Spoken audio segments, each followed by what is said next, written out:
So we got routing up and running last time, and just to remember, do a git checkout tag version 0.09. I will normally just put it as a text here, just with this information, but sometimes I'll try and remember you how to do it if you just got to this video.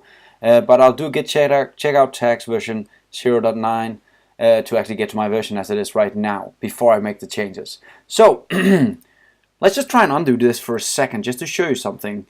I'll copy this and I'll redo it. Okay, so now I have all the code that we had before inside my copy-paste bin.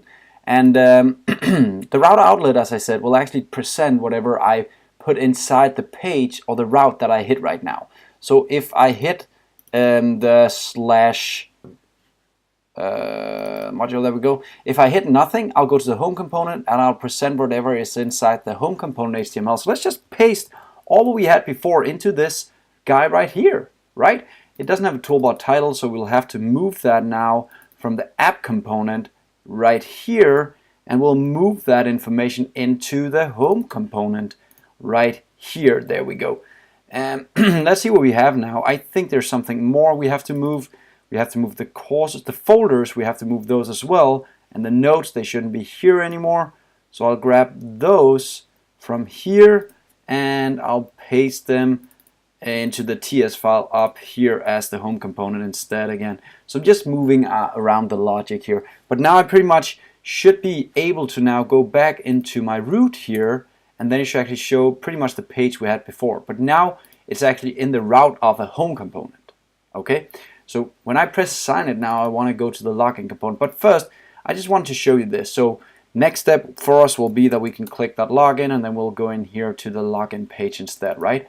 Okay, so it seems that routing is now working, and now we actually are back to the page we had before. Everything should be working like it did before. We can move things around. We can do pretty much exactly as we did before. Awesome stuff. Next video, I will try and make the sign-in work to get a new sign-in page shown for you when you click the sign-in link here in the corner.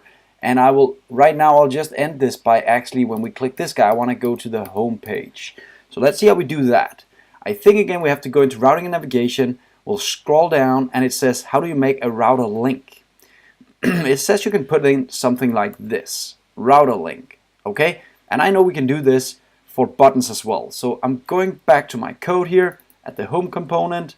No, actually at the toolbar component under HTML. We're going to say this button right here is going to hit the link of slash, nothing else. And this guy over here is going to hit the link of login. Okay, let's do that and let's see what happens if it actually works. So going back and clicking the link here, nothing happens. Clicking the sign in, we're going back to login, right? So let me just go back just to show you. Click, nothing happens because we're actually hitting the slash here. So that's why it works. See you in the next lesson where we'll make login into something that can actually log in. See you next time.